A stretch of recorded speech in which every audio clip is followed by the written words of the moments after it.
I think at one point I did not have much choice, I didn't have anything else to do, and I found a program online. It was called the mentorship program, where I learned everything about content creation. I've had a week where 3 people told me in my DMs, not a comment, in my DMs that I should kill myself. Sometimes, honestly, I just wish that I would have a boss and he tells me, you do this, this, and this, and then you go home by 6 and then you rest for the weekend. Welcome to Before We Get There, the podcast where we talk about the moments that shape us, the ones we plan for, and the ones we don't. I'm your host, Nicholas Beman, and today I'm joined by Marion Muller, also known as swizzyinsg. Marion didn't set out to become a content creator, but when her original plans fell through, she took a risk and committed to something new. We talk about what it's like to make that kind of pivot, how identity shifts when there's no clear roadmap, and what people don't always see when things start to work. If you're in an in-between phase in your life, this episode will likely resonate. Enjoy the show. Hi, Marion. Thank you so much for joining me today. Thank you so much for having me. It's great to have you on the podcast, and I wanted to start off with because I think we have similar stories, because when I arrived in Singapore, I also didn't really know much about here, and I have been here 11 years now and basically settled here, made it my home, have my daughter here, and of course, love Singapore. And so I was wondering, how long did it take you after you first got here to realize, wow, Singapore is such a good place? To be honest, I think I fell in love with Singapore the minute I drove over the bridge and I saw Marina Bay Sands and the Flyer for the first time. This beautiful view when you drive from the airport into the city. I think that was already the moment where I fell in love with this place. And ever since, I can only say that I love Singapore more every single day. People have been telling me, just wait 1 or 2 years. You're gonna get tired of the heat. This did not happen at all. I think I'll just appreciate the weather even more whenever I go abroad. I'm always so happy to come back. That's cool. Yeah, it's nice to have weather. I mean, it's rainy season now, but I don't even mind the rain, If it's raining in Zurich, it's just gray and dark and it's 5 degrees and depressing. And here, well, you just gotta take your umbrella. It's warm anyway, and I don't even mind. That's very true. I really enjoy your content because, of course, it resonates with me having grown up here. Do you find that more of your audience are local or foreigners, or who enjoys your stuff? I think I have a very good mix between locals and expats. I think the locals follow me for my food tips, for my I love to try out new hawker dishes, and sometimes because I have a lot of time, I discover discounts or secret hawker stalls that nobody knows. So the locals can still learn from me. That's what I've heard so far. And then, of course, expats, because they can relate to my story. They also somehow, if a good example is a hairdresser, Asian hairdresser are usually not very familiar with blonde hair or people Western hair. So they ask me for a good hairdresser. So I think it's a very good mix between locals and expats. That's really cool. And actually, I was interested in that because I love local food as well. And it's one of the things that I like about Singaporeans is they are such big foodies, and they all have they know which stall they like to go to for which dish and this kind of thing. And like you mentioned, you create a lot of food content. Was it difficult to start that, or do you ever have worry that I might say the wrong thing and feel like an imposter compared to the local Singaporeans or anything? I started this account without any intention. This was never my plan to become my full-time job. So I literally just started this account to show my mom I was getting obsessed with chicken rice. In the beginning, I had no real skills of creating good videos.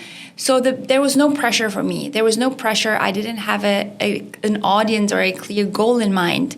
So I was literally just filming whatever I ate. I for me, everything was new. So I didn't focus too much on, okay, what could people like in Singapore? What could they don't like? Of course, now it's a lot more strategic, and I try to find the places that are not very well known, not some Tian Tian chicken rice at Maxwell who everyone knows. So I think it started out as really like low pressure, just for fun. And what was the moment, or how did it feel when you started to get popular and get a lot of followers and realized, maybe this can turn into something more than just a personal sharing? Maybe I go one step back and share that in the beginning when I moved to Singapore, I was trying to find a corporate job. I had just finished my master's in political science, and I came here because of my ex-boyfriend's job. But I was very determined to work in an office and, climb the corporate ladder. After 65 rejections and not even a single interview, I slowly realized, okay, I think this is not going to happen. And in the meantime, I had just started to post content for fun. And I slowly got more and more invites from restaurants to ask me, hey, do you want to come over, try our foods? And when I took on these invites and I started to post more, there were first paid opportunities coming in. And that's when I realized, wow, okay, this can also be a job. So I got more and more into the creator industry, and I talked to a lot of other creators. And then when we talked about salaries and how much you can charge for a video, I realized again, wow, okay, this is very interesting. So at one point, I just told myself, I'm just going to give this a go. I'm going to do this full time, see how far I can come. And I think it worked. It paid off because I had a lot more time to focus on content. I was posting every single day. Until now, has almost been 3 years, and I'm actually really proud to say this, but I posted every single day for 3 years now. Wow. And I think that really paid off. Yeah. Were you able to embrace that right away, or did it take some time to pivot and change your plans of wanting to work in a corporate job? I think at one point I did not have much choice, I didn't have anything else to do, and I found a program online. It was called the mentorship program, where I learned everything about content creation. I spent actually a lot of money on this course. I spent over $9,000 it was a course over 9 months. I had a personal coach who helped me with my content, and it felt like being back at uni. But for me, that was the moment where I told myself, okay, I'm going to take this very seriously. And I truly believe that if you want something to be a business, you have to treat it like a business. And that was the moment, spending so much money on something, that I wanted to make this a business. That's quite a big investment and decision to make. So were you just basing that off of the traction you already had? Or how did you get up the... No, when I spent the money on that course, I did not have any income. I was growing. I was growing on my Instagram, and I saw progress. But I didn't know whether or not this is going to be worth it. Looking back, that was the best investment probably of my life, and it paid off very, very well, very fast, a lot faster than I thought. And I truly believe I could not have grown so much without taking this course. And what did you kind of take from that experience about trying new things and putting yourself out there? I think they taught me a lot about how to make good content, because everything you see online from full-time creators, it's not just coincidence. It's not just, I go to a restaurant and then I film a little bit and then I eat it and then, I go home and it's all based on a script. I focus a lot on the beginning. You probably heard a lot about, you have to focus on the hook. People are swiping away super fast these days. So everything has a system. So that's what taught me to make real good content, how to build a community, how to maintain a community, and then how to earn money from brand deals, how to negotiate contracts, know your rights as a creator. That's what taught me the course. And I think you've shared before that it was something very different. There's not a lot of creators in Switzerland, or maybe it's seen culturally as a bit funny to be sharing your life and all the things that you do. How long did it feel uncomfortable at first for you to be sharing everything? To be honest, I would have never done this if I was back in Switzerland. I grew up in a society where I would say, if you do something out of the norm, people judge you very easily. And people point out fingers with you if you don't have the right Chanel bag. I don't say this is mainly for Zurich. I think these communities exist in all over the world, but I think I felt socially pressured a lot in Zurich, and I would not probably have dared to expose myself with something new that nobody has ever done before in my friend cycle. So being so far away from home gave me this anonymity, where I could just, like hide under. I called myself Mary, which I now kind of regret a little bit because I actually don't like Mary. So Marion is my real name, and I have my username swizzyinsg, which does not reveal my real name. So I was kind of like undercover until I figured out like if this is something that I really like doing. So I didn't tell anyone I was doing this account. I think until like I had like 5,000 followers, and nobody really knew except my close friends and my family.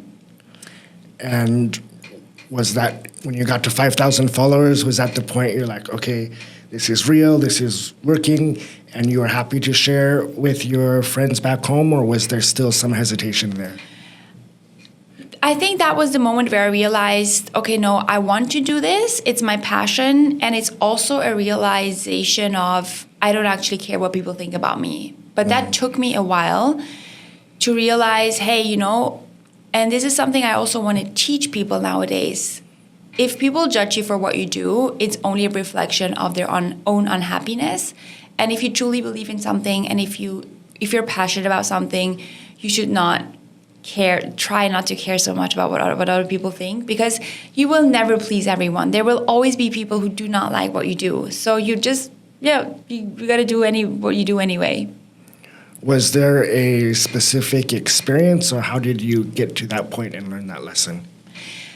Moving to Singapore, I experienced a lot of mindset shifts. I started to watch a lot of podcasts. Alex Hormozy, Stephen Bartlett, Chris Williamson are like three of my favorite ones. And they really gave me confidence on following your passion, following your dreams, stepping out of your comfort zone. And by being rewarded for stepping out of my comfort zone really fast in the beginning, I realized, wow, okay, this is working. And I kept going, and I kept being rewarded. So I think that was, maybe I also was a bit lucky, of course. But that was mainly the reason why I felt comfortable in posting quite fast. And, of course I got hate comments. I still get hate comments. Really? I get hate DMs. I think it's just part of the job. And I get really bad ones, I've had a week where 3 people told me in my DMs, not a comment, in my DMs that I should kill myself. And, I know that a lot of creators struggle with this, and I think it's not easy to handle. But I really think that if someone goes around leaving hate comments, it's just a sign of how unhappy they are. So I almost feel sorry for them. Yeah, that's horrific. And I guess maybe I shouldn't be, but I'm naive enough to be surprised. I think you do see that in some online communities. It's just very negative, and people are, I feel they're probably unhappy with themselves, and so they reflect that out on the world. But that's not easy to deal with. What was it like the first time you got a comment like that? I mean, the first time I got hate comments is like, oh, this is a stupid video, or you stupid foreigner, leave Singapore. Of course, it took me a moment to realize, or to reflect, oh, what is happening here, And there's no viral video without hate comments. And at one point, I just told myself, keep the haters coming, because that's good for my engagement. And I think that if someone doesn't know you personally, these comments are really meaningless. So if someone doesn't know you, these comments are really meaningless. And I just try to, sometimes I answer with a sarcastic comment, and, I reply something like, oh, thank you so much for the kind comment. And I think it's the sooner you start accepting and living with it, the better, because it's always going to be part of your job. Yeah, that's a great attitude, but I can't imagine. I mean, I can understand how that would be very painful when you're putting in so much effort and work, and you're not saying controversial things or trying to offend anybody. You're sharing yourself and your personality and the cool things that you find. It must be tough to get those comments. At one point where I received this one message about I should consider killing myself, I was just so curious what I have done to this person that he was so upset with me that he would go out of his way and send me a personal message, right? So I posted this message on my stories, and some of my friends actually, they were so shocked, and they saw his name and they looked him up, and turns out he works for Yale University. They sent an email to his company, and he got in real trouble. And that's when he sent me an email and he apologized for sending me this message. And I just wanted to know, why did you send this to me? And then he said, and I still cannot believe that this is really the reason.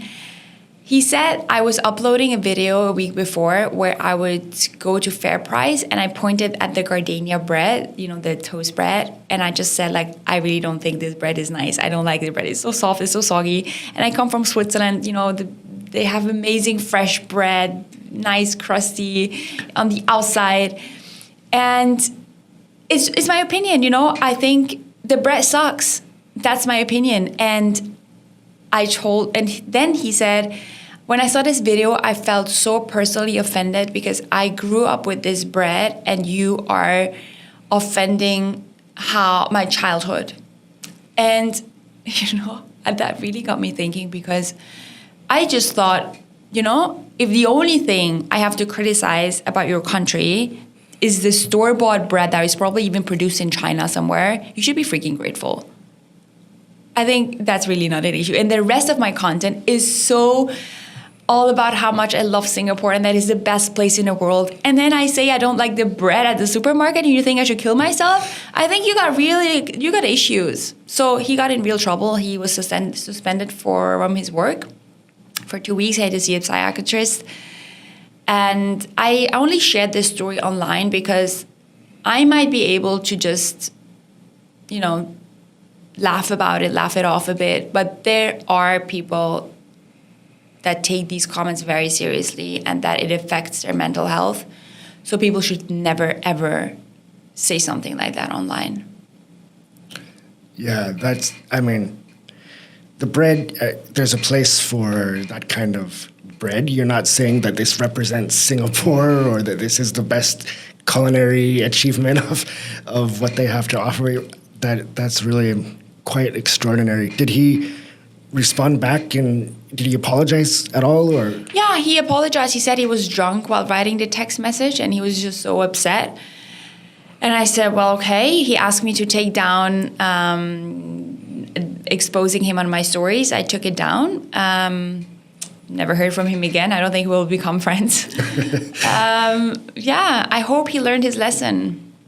So what does it feel like because of course you have a lot of followers and you get people commenting on your posts and writing you messages, but when you see that example, even though it's a negative example, but you realize, wow, I'm actually impacting a lot of people and every word I say is reaching people's ears and they're taking it seriously. Did that have any effect on you and how you think about putting out your content?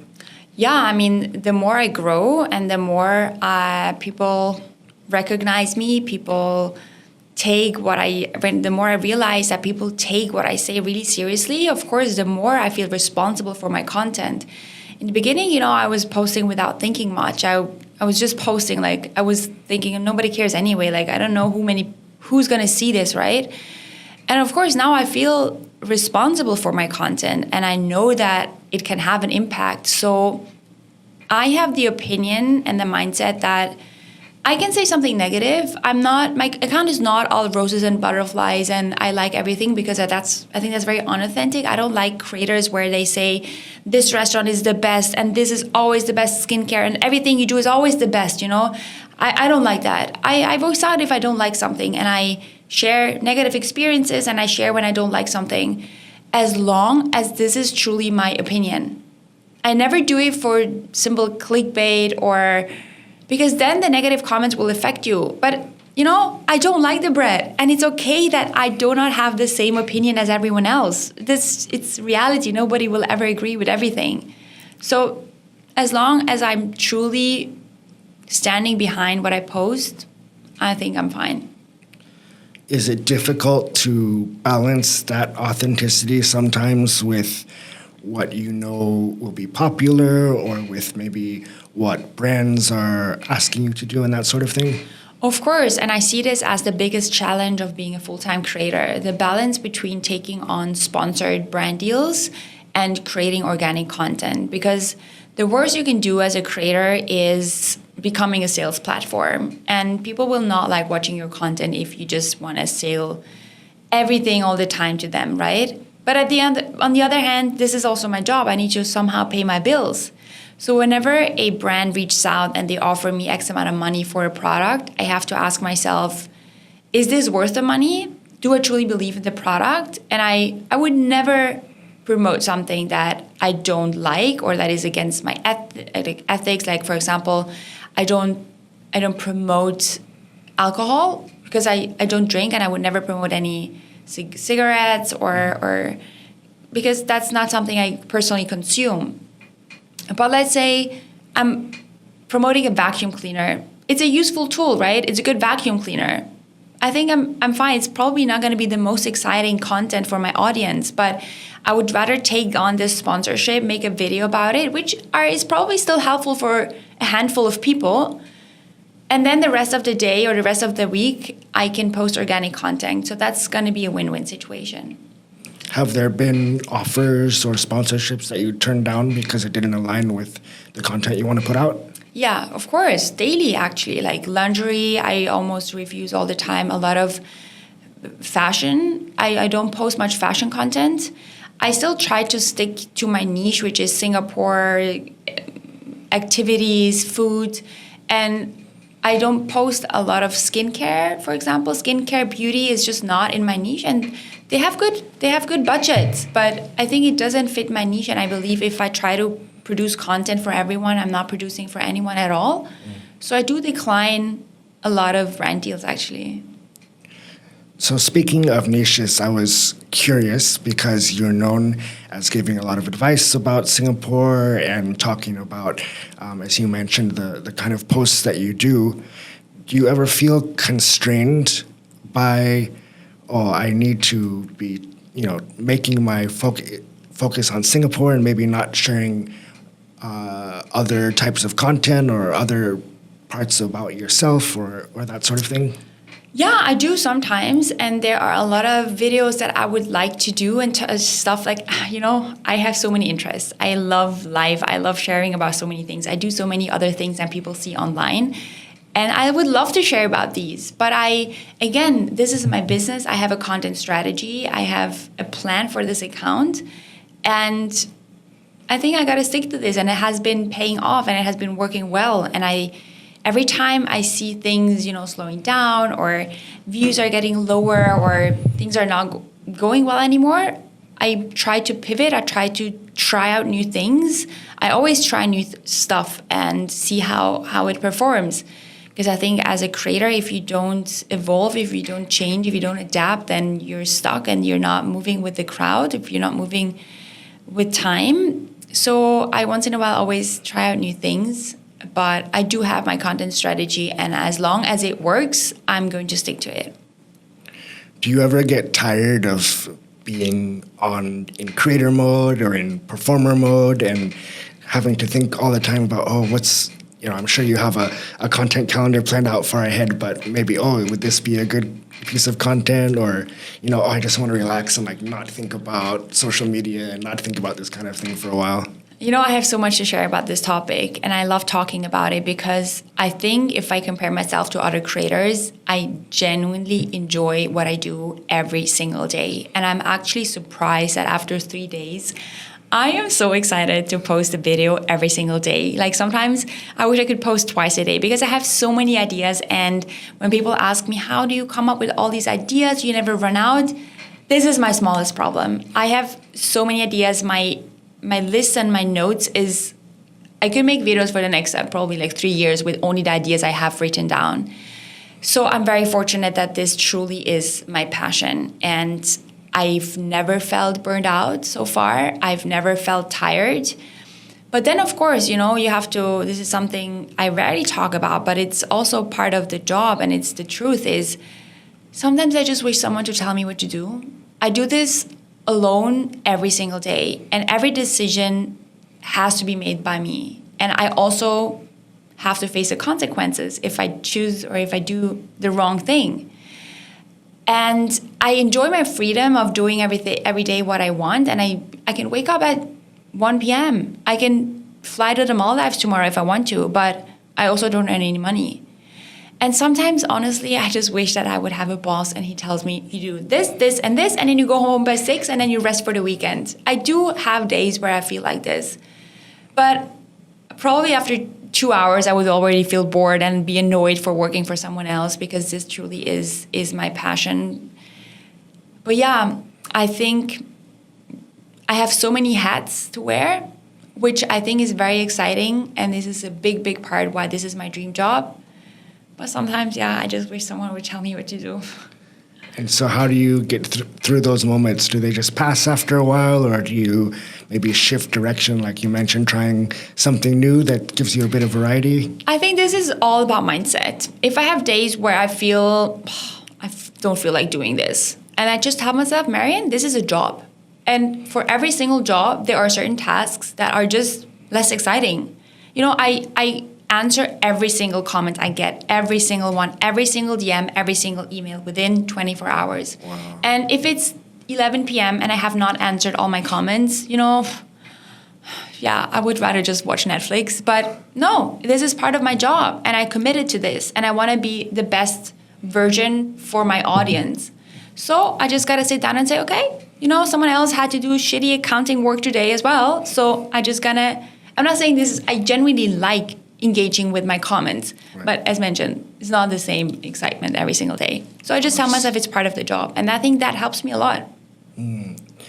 And so how do you continue to, I mean, you said you have a lot of ideas, but the act, like you said, you have to wear all the hats. You're the producer, you're the creative director, you're the editor, you're doing everything.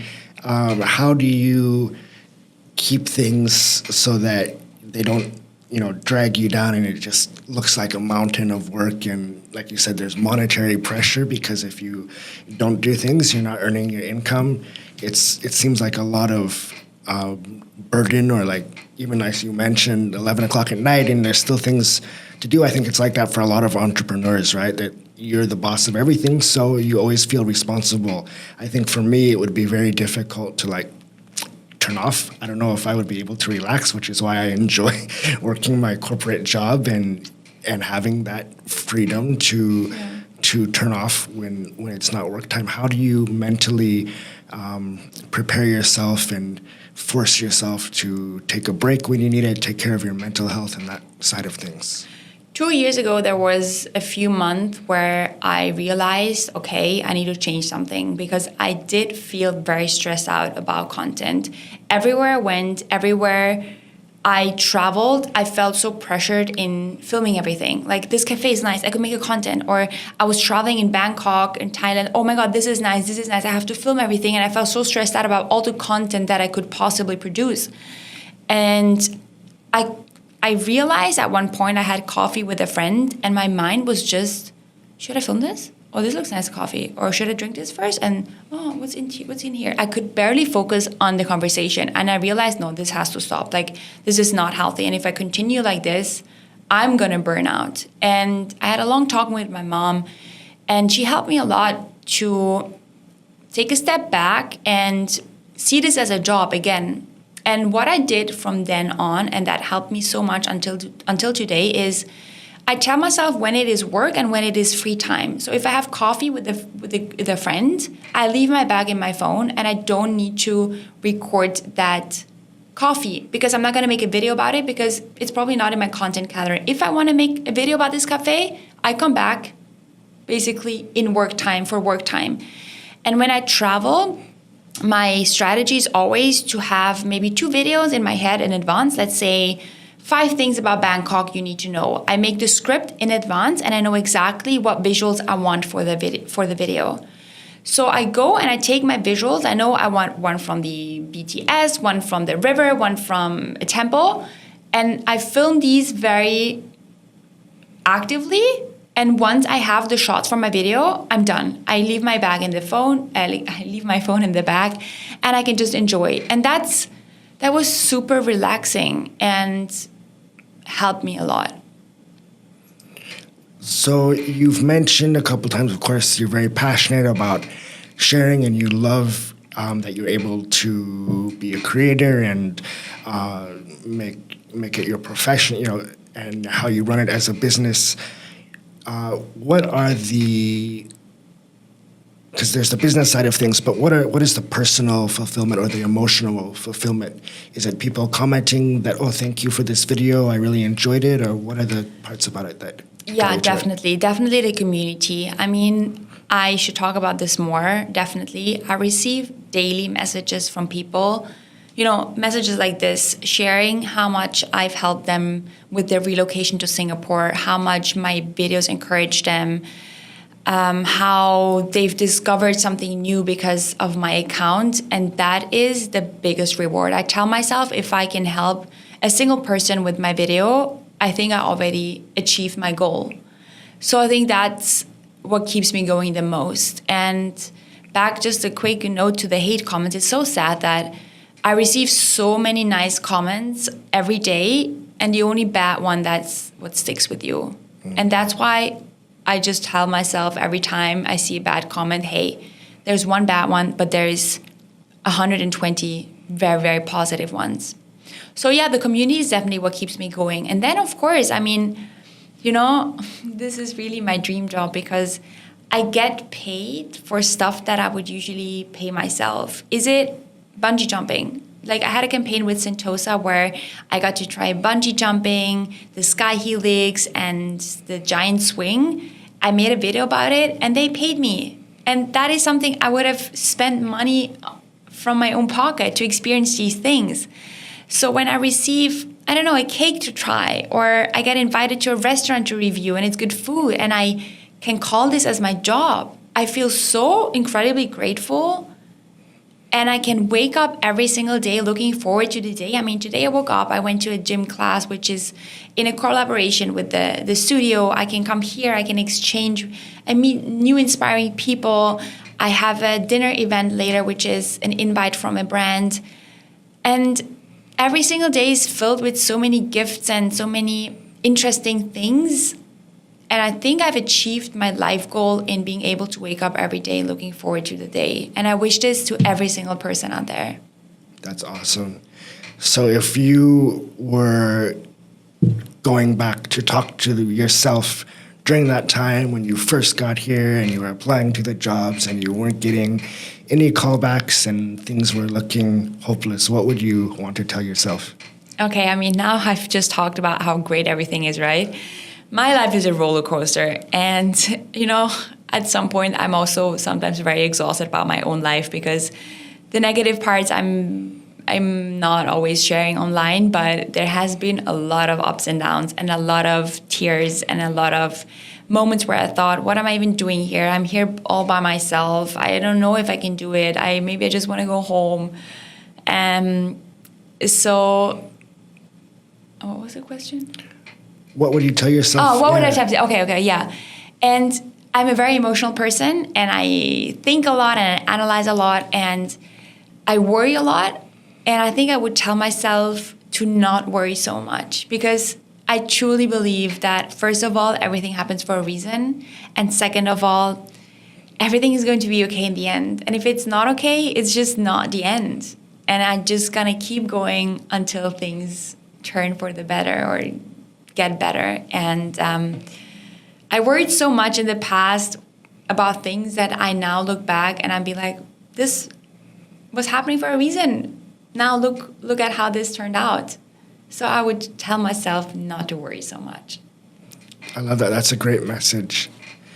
Another thing I wanted to ask you about, because like I mentioned, I've been here for 11 years. And I think we're pretty integrated into the local community. A big part of that for myself was my gym. I do jiu-jitsu and MMA, so I go to one of the boutique gyms, not Evolve, or one of the bigger ones where there's a lot of expats and foreigners. And my daughter's going to local school now and all that sort of thing. But I do notice for some people, when they move here, they kind of get stuck in an expat bubble, right? And maybe partly it's because it's easier to socialize. You have more in common culturally. And then also, of course, Singaporeans also have a lot of people in their social circles. If you're a guy, you have your NS friends, you have people you went to school with from your previous jobs. So sometimes it is hard to make friends with locals, and because everybody has a packed, busy schedule, and breaking into that group can be difficult sometimes. But I see you have lots of local friends and you do collabs with other local influencers. How did you not get stuck in that expat bubble and really get integrated into the local community? I think at one point it was also a bit of an active decision to put in more energy in building relationships with my local friends, because at the point where I realized, okay, I want to stay here for good, I do not want to leave in 1 or 2 years, I knew if I only have expat friends, I'm going to keep making new friends every 2 years because eventually these people will leave. And I felt very welcomed by locals. And for me, it was not super hard to connect with them and make friends. But it is hard work. And I think this has nothing to do with locals or expats. It has to do with friendships are hard work and need time and love and energy. So I think one of my strengths is to keep up relationships and following up and checking in with my friends. So through my creator industry and events, I got to meet a lot of people. But I was also the one sending that message after the event, hey, it was really nice meeting you. Would you like to go for coffee? And I think that's a lot of times people don't see how much effort I put into relationships. But it's something that is very important to me. And I think I get rewarded for it now. But yeah, it is hard work. And it was due to the fact that I think I was the one oftentimes making that first step, putting in the energy first. And I was always rewarded with it. I think I received a lot of love back, and now, of course, it's a friendship and it's very mutual. I don't feel like I have to give more. But yeah, I think in the beginning, I was the one giving more because I believe that this is how it works. You're new. Most of the people, they don't need another friend, So you got to show them that you want their friendship. And I think you've talked about before when you moved here, of course, it's a new country. You came here with your ex. But what were those first relationships or friends like that you built? Like, where did you meet people?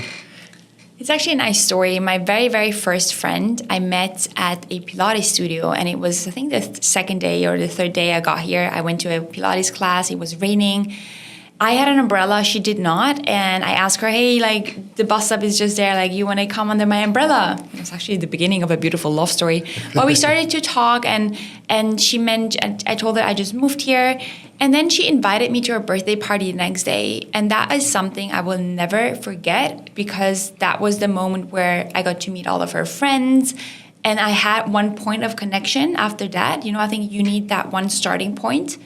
And then I met a few girls, and from there on, I asked them out for coffee, and then I got to meet new people, and I think that got the ball rolling very fast. And if I can give a tip to people moving to Singapore is just be active. Go to Pilates classes, go to the same gym classes so that you see the same people all over again. You already have something in common. Join a run club, play padel, go to ice bath club and talk to people. I think if you put yourself out there, it's not that hard. But you have, just waiting at home and watching TV, nobody's going to knock on your door. Yeah.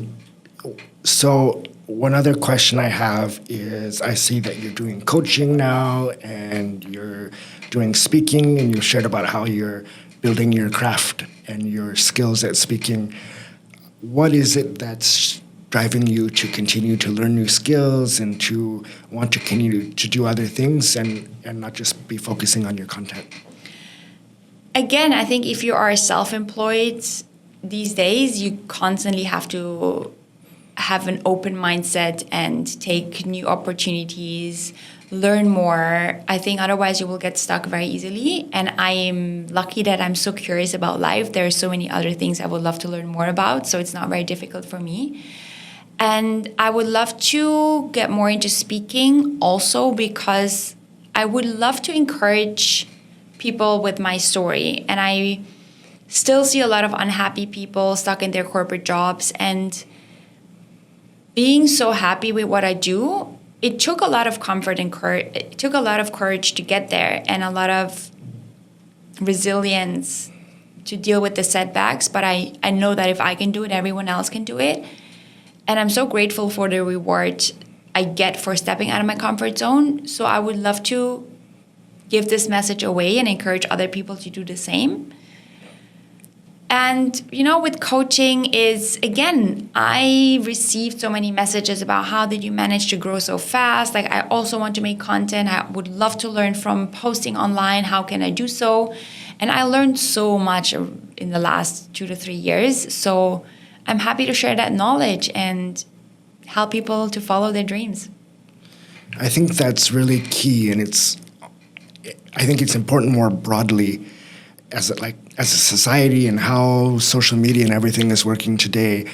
When you see people online, or when people see you online, and you see the highlights, basically, right? You see, like you mentioned, you get to go for a dinner with people, or you get invited to Sentosa, and it can really affect people emotionally, that they feel, all my friends are so successful and they're eating fancy food and they're, very self-disciplined. They're in the gym all the time. But actually, even for yourself, somebody who's an influencer and creator, there's so much work going on behind the scenes. There's so many parts of your life that people don't see. Yeah. How do you think about that? This is actually very good that you talk about this, because again, people only see the tip of the iceberg. They only see the free gifts, the free travels, the nice restaurant invites.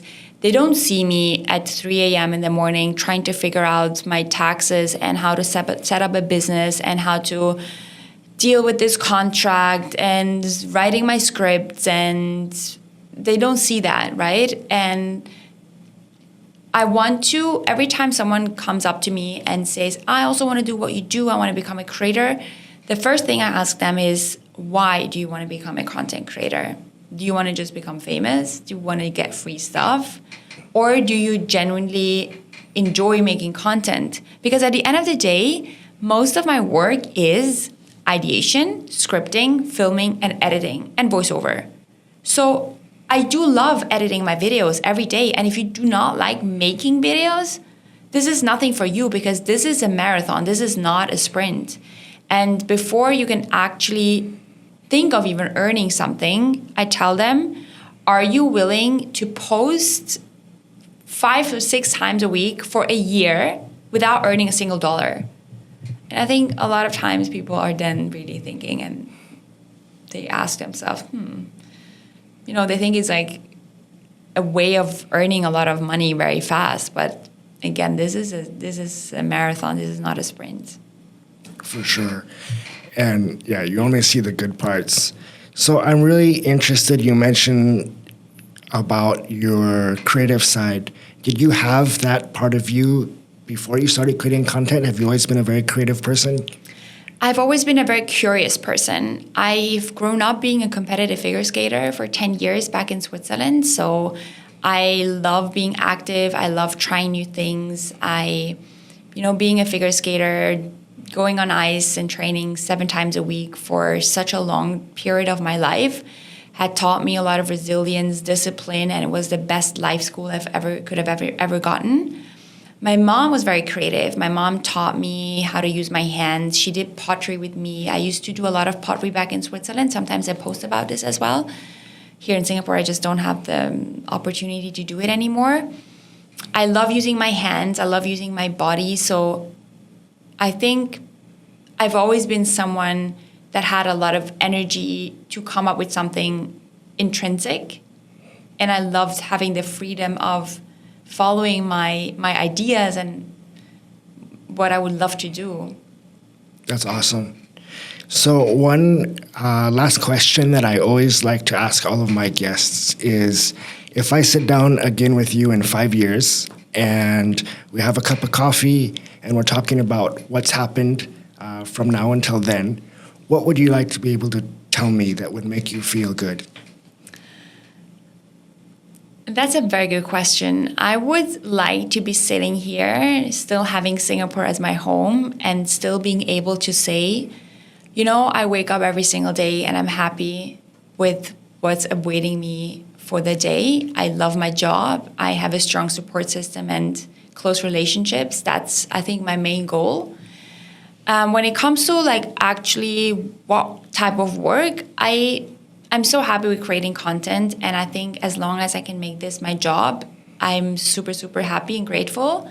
Of course, I would like to scale it, work with different brands, work with some of my dream brands, being able to talk on more stages, bigger stages, probably being a TEDx speaker would be one of my dreams, which is very, very far away, but I think no dream is too big these days.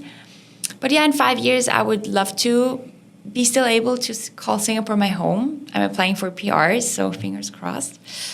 And yeah, making content, helping people, connecting people. Awesome. Well, good luck on your PR application, and I'm looking forward to seeing your journey. If people don't follow you yet, where can they find you? Yeah, my account is at swizzyinsg on Instagram, TikTok, and YouTube. That actually stands for Switzerland in Singapore. So Swizzy is Switzerland in SG in Singapore. That is my handle on all 3 platforms. And again, I answer every single DM, every single comment, every email. I'm happy to connect with everyone. Awesome. We'll put the link in the show notes.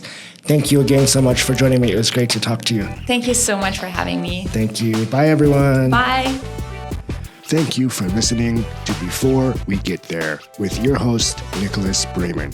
Please like and subscribe on YouTube and your favorite podcast platforms like Spotify and Apple Podcasts. You can also find us on Instagram, TikTok, and Facebook at Before We Get There Podcast. New episodes are released every other Thursday morning. See you next time.